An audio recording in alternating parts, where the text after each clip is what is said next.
Welcome to the Nurse Shark Academy Show, a Baxter Professional Services production. Welcome to the Nurse Shark Academy Show. I'm Tina Baxter, your host. The Nurse Shark Academy Show highlights nurse business owners and others in the healthcare field who promote entrepreneurship. We interview nurse leaders and encourage them to tell their story. Today's guest is Myra Hurt of RN Concierge Services. She is a registered nurse out of Columbus, Indiana, right here in good old Indiana, and we'd love to welcome her to the show and how one nurse with a passion for home care became a concierge nurse. Hi, and welcome to the Nurse Shark Academy Show. I'm Tina Baxter, and I'm your host.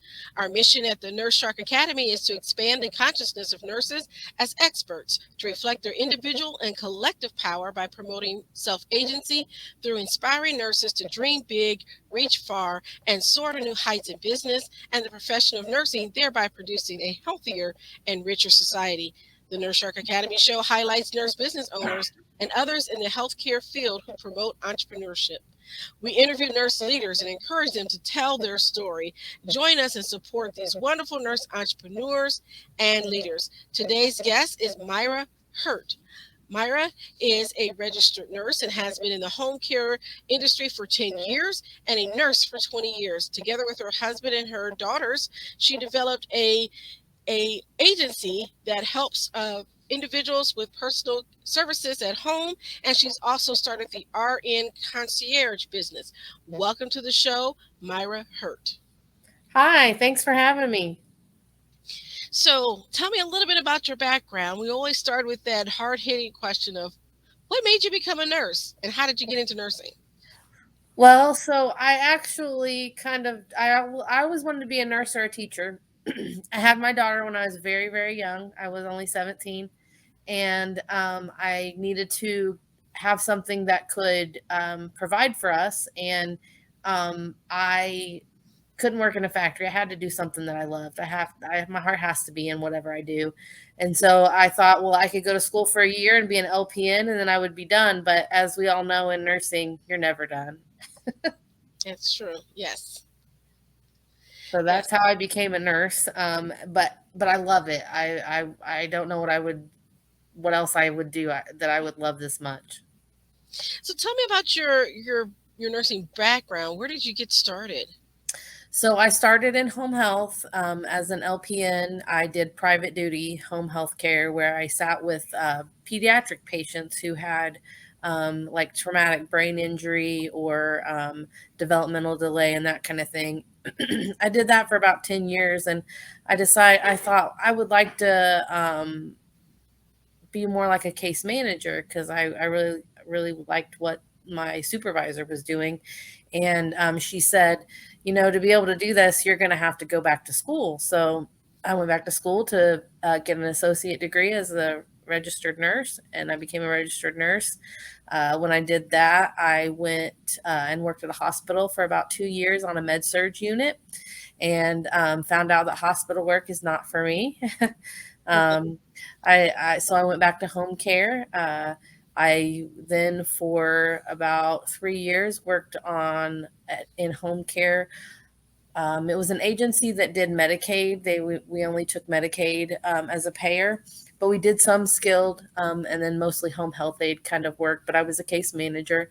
I worked my way up to becoming the director administrator there, and uh, I just got to where I felt like it was more about the bottom line, and they were just like, just hire somebody. We don't care if they're breathing, just hire them. And I didn't want to do that. So I, so I quit thinking I wasn't going to be in management anymore. But um, when I quit there, I went to another home care agency that did skilled care. And I did that for about 2 months. And they asked me if I would be the manager of clinical services. And I agreed. And anyway, I worked my way up to being the director of operations there. Got into the same situation where I just felt like I'm just being pushed and pushed and pushed to care more about the money than the people. And that's not why I want to be a nurse. I want to be a nurse because I want to help people. And I think that you can do that while thinking about the bottom line at the same time. You don't have to put one above the other. And so when I got to that point with the home care company that I was with, um, I had been there about 6 years, and I was really kind of at odds. I didn't know what I was going to do after when I decided to quit that. I'm like, I don't know what to do. I don't know what to do. But I'm very grounded in my faith, and so I read my Bible. I did a lot of praying, and I felt like God said you need to open your own company. So I started out with the personal services, and within a couple months, I just found that there's so many gaps and so many areas where people need the nursing services as well, especially when you're talking about like care coordination, patient advocacy, that type of thing. And so then I also decided to do that through my RN concierge business. Okay, well, there's a lot to unpack there. Yes. So let's go back to the first part. So you started out as an LPN Yes. and you were working, happy in your job, but wanted more. Yes. So you accepted the challenge to go back to school. So where did you go to school? I actually went to school at Ivy Tech. We have an Ivy Tech here locally in Columbus, Indiana. Okay, so you went to Ivy Tech both times. So I went for my LPN, I went for my associate degree, and then when I went for my bachelor's, I actually went to Indiana Wesleyan. Okay, I woo. Now, I'm a Taylor University grad and an Anderson University grad and University of Indianapolis. So Indiana Wesleyan happens to be our big rival, but that's okay. I love their campus and it's beautiful. The one in Marion, it's a beautiful campus. Yeah, so I actually did the bachelor's degree all online. That was I really was that's it's a really good program, and especially for people who were you're trying to work at the same time as you're trying to further your degree, and so um, I did it all online. So what was that like balancing your life with working? I'm assuming probably working full time and then going to school at the same time because I did the same thing in graduate school. So what was it like for you balancing that, your life? It was a balancing act. It was a lot of hard work. What I would end up doing, because at the time my kids were elementary, junior high age, and so I would work during the day doing my job as a case manager or nursing supervisor, whatever it was my position was at the time. And then I would come home and I would take care of them. And then once I was done with that, then I would go and I would get on the computer and do all of my assignments and things like that. Um, there wasn't a lot of, at the time, they didn't have a lot of, there wasn't Zoom and all of that. So everything was basically chats, and you could go in whenever and put your information in and do the things that you needed to do. Okay. All right. Sounds great. So transitioning a little bit forward, you talked about that being in management and you got to be to the director level and decided that it wasn't for you, not because you didn't love the work, but because of the expectations that were um, put on you. So, what helped you make that transition to entrepreneurship? Because I had been in that role twice. The first time I thought I quit that position because I thought I don't want to be in management. But then when I went to the next job, I ended up working my way up to be in management, and I loved that job. Like that's probably the last job I had at that home care company where I was director of operations, director of clinical services. I loved that job, all except for the pressure that you get from the top saying, look at these numbers, look at these numbers, look at these numbers. And so at that point, I'm like, I don't want to, I don't feel like I'm a very good employee from that perspective. I mean, I don't know how else to say it. Like, I don't want to worry about just the numbers. I want to be able to put the patient and the numbers and look at them both and not just, put one above the other. So that's what made me decide I needed to do something different. And so, when did you launch your business? The So the personal services company, we got our licensure as a personal service agency in August of 2022. Okay, wonderful. And then, so how is your business growing currently? Right now, we are up to 15 clients, so we're doing pretty well. Um, we have 5 caregivers that we use to staff those 15 clients. We're always looking for more staff. We're always accepting clients, and I think we're doing pretty well for being within our first year. Definitely. Now, because you're a startup, and this is, I think, one of the first times we've had a startup on our show. So I wanted people to understand what it takes to start a new business. And so, what are some of the biggest challenges you had with starting your business?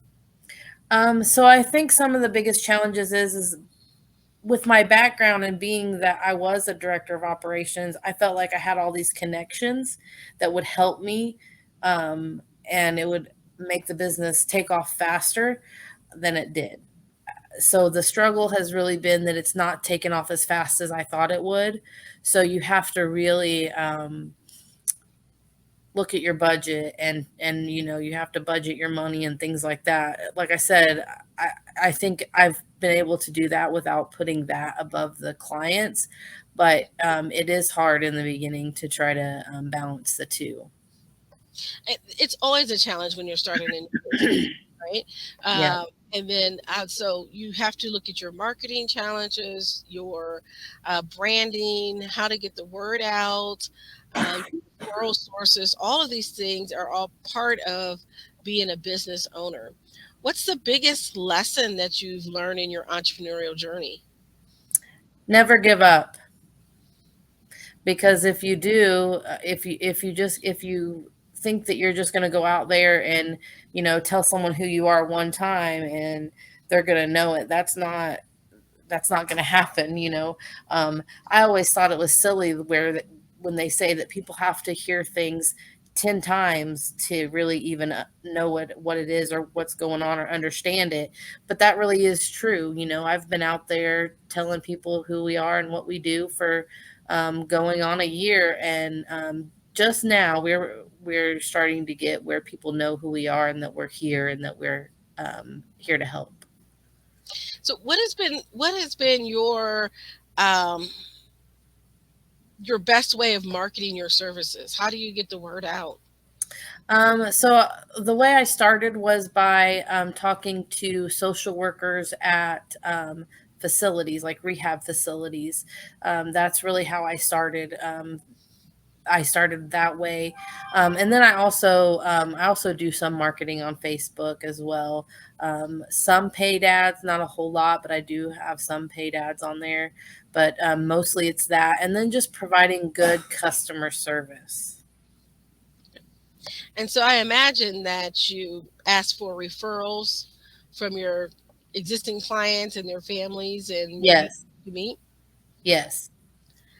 And so are you part of any local networking groups, or how do you network with other people? Explain that process for our audience. So there is a networking group in Columbus that meets once a month, and it's basically other home care providers. It's also not just home care providers, but there's also hospice providers in that networking group. There's also um, some DME providers and things like that. So people who are in the medical arena, and we meet once a month and we just talk about stuff and let everybody know, what we're able to do and what we're accepting and that kind of thing. So I'm in that. There's actually two that I'm in. One is in Columbus, and then there's one in Seymour, Indiana. So I'm in both of those because we cover both of those areas. And then that's really the networking groups that I'm in. I also do some networking online as well, like I said, with Facebook groups and that kind of thing. So um, with your networking with people that you're meeting, um, tell us about your business and your ideal client. So it's kind of twofold because our customer or our client is someone usually who is over the age of 65 who wants to age in their home. and their family. So you also are looking at talking to their family as well, because when you get to that point, usually the family's involved in trying to help navigate all of that, keeping them in the home and that kind of thing. So the ideal client is someone who is either a caregiver of someone who is over 65 who wants to age in place, or they are the person who is over 65 who wants to age in place, but they just need a little bit of help to be able to stay in their home, or maybe not even just in their home, but maybe an independent housing. Like there's a place in town that I see clients at where they it's an independent living, but they are over 65. There's also, and they have their meals, they provide the meals there and all that kind of thing, but it's not an assisted living. And then there's also another place that I go to that's a senior housing, but they have their own kitchens and that kind of thing as well. Okay. All right. And so, um, the last question that we'll ask today, how did you, or close to the last, how did you add in the RN concierge services? How did that come about? So, the first couple clients that I had for the personal services agency, I just felt like they were really overwhelmed and they didn't know where to go or what to do to find the help that they needed. And I had seen that a lot as a director for the home care the home health care that I was doing before, is that there's a lot of gaps and that people don't know where to go. The medical system is broken, as we know, Yes. and the right hand doesn't know what the left hand's doing, and there really needs to be a point person. But families don't know that, and they don't know what to do and how to go and how to get those things. So I had someone ask me if I would help them with their medication management, and I'm like, well, I don't know. I have to look into that because I don't know all the laws and all the things, around that. So I started researching and I found that I could there's a concept called concierge nursing, which is really kind of broad because you can do just about anything as a concierge nurse. But I have niched down to doing care coordination, patient advocacy, medication management, that type of thing. And so I found that I actually started that with nursepreneurs. They helped me get that going, and Oh, that's that wonderful. yeah, and that opened. I actually went live with that at the end of January this year. Oh, that's great. That's Katie Harris's program. Yes, it is. Yes, it is. She was a guest on our show. Yeah, yeah, and it was really good. I chose to have them do a lot of the stuff for me because I'm a nurse and I'm not a copywriter and I don't know a lot about all of that stuff. Um, so they helped me with that, and then I'm also, because that's an ongoing thing. I'm learning how to write copy to continue that. And that's important. And that's what I want to let our listeners to know. You learn these skills. You may have a coach or a mentor to help you with those skills, but you carry it forward and you start to develop new skills. When I started out as an entrepreneur, 15, 16 years ago, I had no idea about websites and insurance and Yes. all the things that you have to do. And now I've added on these other things because as you grow you pick up new skills, and so you're going to continue to invest in yourself and your knowledge and your own personal development. So I think that's very important. Yes, it is. It is. Yeah, because there's a lot that goes into that I didn't realize that I didn't know. I mean, being a director of operations, there were a lot of things that I did know, but there were also a lot of things that I didn't know, especially when it comes to the marketing and the advertising and that piece of it. Because they don't teach you those things in nursing school. No. They don't tell you, join the chamber of commerce and this is what it's like to network and this is how you do your elevator pitch. They don't train you to do all those things, and so you No. have to learn that to be an entrepreneur. Yes, yes, that's very true. Okay. Well, I want to thank you for your time. This has been a great conversation just to talk with someone who's at the very beginning stages in your process, because your business has been open for a year and then you've added your other business onto that. And I think that's wonderful. As a multi passionate entrepreneur myself, I always like to see people do more. And so kudos to you. And we're going to talk after this session, because I was just, as you're talking, I put on my coach's hat. And I was thinking, I said, there's some opportunity here for you to do some additional marketing and some places that you may want to go and talk to. So we'll talk about that offline. But I Okay. wanted to say thank you for being here today. I appreciate it. I'm glad to be here. This is actually the first podcast that I've actually been a guest on, so I appreciate you having me. I am so thankful to be here. Well, I am honored that I am your first host in the first show. I think that's great. And I love to support nurses in their entrepreneurial endeavor.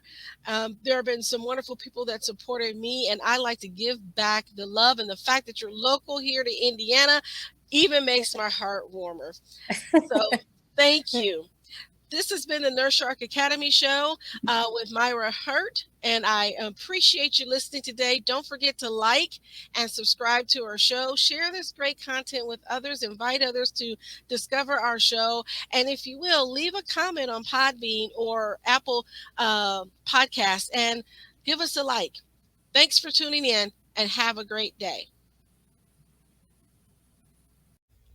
Thank you for listening to the Nurse Shark Academy show wherever you get your podcasts or watching us on YouTube. Don't forget to like and subscribe, and don't forget to hit the notification bell so that you'll know when all of our episodes come out. If you want further information, you can contact us on the nursesharkacademy.biz.